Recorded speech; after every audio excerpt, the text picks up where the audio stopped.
زکاتیں دو، فصلوں کا عشر پورا دو، بوئے کھول کے سو جاؤ۔ اگر زکات نہیں دو گے ماں کی چوڑیاں سگا بیٹا بیچ دے گا۔ توبہ کر لو ناپ تول میں۔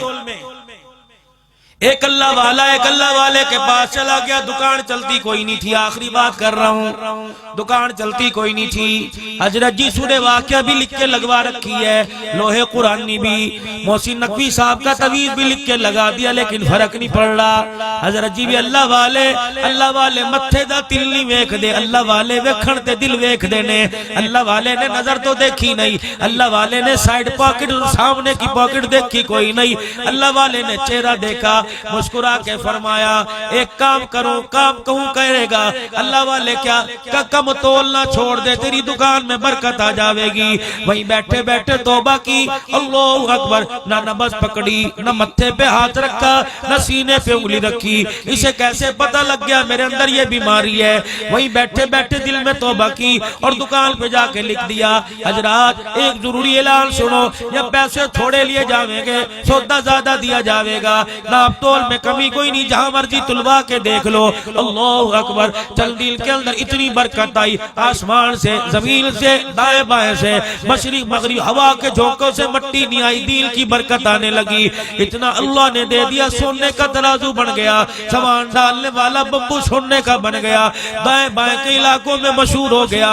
فلانے کی دکان پہ چلے جاؤ، پیسے بھی 5 روپے کم لے گا، سودا بھی زیادہ تول کے دے گا، ذکر اذکار سے دیتا ہے، اس کے مال میں، اس کے تولنے میں بڑی برکت ہے، کھانے میں بڑی لذت آتی ہے، اس کے کھانے میں بھی اللہ کے ذکر کی خوشبو آتی ہے۔ اللہ اکبر، سونے کا ترازو بن گیا، بمبو سونے کا بن گیا۔ ایک دل میں خیال آیا، نیکی کا بدلہ دنیا میں تو نہیں ملنا۔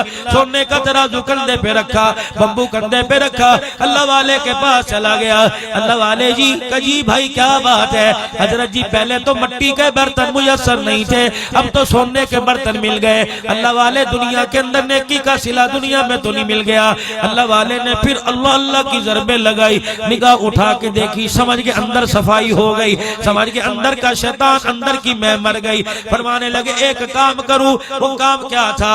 اللہ والے بتانا چاہتے تھے کہ حرام کے مال میں برکت نہیں ہوتی، حلال کے مال سے برکت جاتی کوئی نہیں اور حرام کے مال میں آتی کوئی نہیں۔ اللہ والے بھی میرے عزیزوں طرح طرح سے اصلاح کرتے ہیں۔ فرمانے لگے ایک کام کروں کرے گا؟ کہ جی اللہ والے کہ یہ ترازو یہ بمبو جا کے سامنے ندی میں پھینک دے، اللہ اور دے گا۔ اللہ والے کی بات سنی، اپنے ہاتھوں کو اچھال کے یوں کر کے پھینک دیا، دکان پہ گیا، وہی بسم اللہ، وہی توبہ اللہ، وہی درود شریف، وہی تھوڑے پیسے لے کے زیادہ دینا۔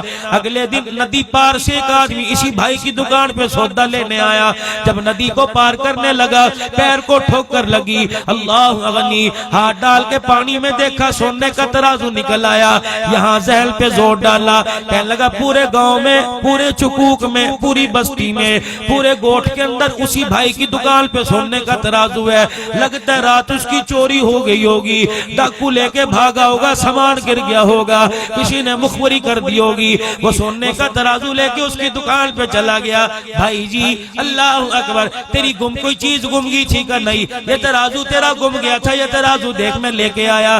کہاں سے ملا؟ ندی میں سے ملا۔ دھاڑے مار کے رونے لگا، چیختا چلاتا ترازو اٹھا کے اللہ والے کے پاس لے گیا۔ وہ اللہ والے دنیا پیچھا چھوڑنے کا نام نہیں لیتی، کہ نیکی کا صلہ دنیا میں تو نہیں مل گیا۔ اللہ والے نے کہا کیا بات ہوئی؟ کہ اللہ والے یہ سونے کا ترازو پانی میں پھینک کے آ گیا، یہ پھر میرے پاس پہنچ گیا۔ پہلے 2 مرتبہ اللہ والے کے پاس آیا، اللہ والے نے ہنس ہنس کے باتیں کی، تیسری مرتبہ اللہ کے والے کے پاس آیا، اللہ والے نے دیکھ کے رونا شروع کر دیا۔ کہا واہ اللہ تیری حکمت، واہ اللہ تیری شان، اتنی برکت۔ فرمایا او میرے بچے، او میرے بابو، او میرے بھائی جی، تیرا سونے کا ترازو پانی میں پھینکنا مقصد نہیں تھا، بلکہ تجھے بتانا مقصد تھا حرام کا مال جتنا بھی کما لے واپس جا کے رہتا ہے، اور حلال کا مال کہیں بھی چلا جائے واپس آ کے رہتا ہے۔ کہ حرام کا مال جتنے گلوں پہ چھری پھیر کے لاوے گا کبھی تیرے پاس نہیں رہے گا، زہر بن کے نکلے گا، اندر تیرے ٹوٹے کر کے تیرے قیمہ بن کے تیری ہستی کو اجاڑ کے نکلے گا، تیرے منہ سے کلمہ طیبہ چھین لے گا، تیرے گھر کا سکون چھین لے گا، تیرے گھر کی رونقیں چھین لے گا، تیرے چہرے کی مسکراہٹیں چھین لے گا، تیرے گھر کا اتفاق چھین لے گا، بیوہ بیوی کا پیار چھین لے گا، مرتے وقت زبان سے کلمہ چھین لے گا، اور قبر میں جاتے ہوئے تیرے سے کفن چھین لے گا۔ يا من عصيت الله يوما غافلا فنسيت أن الله قد أعطاك نعم عليك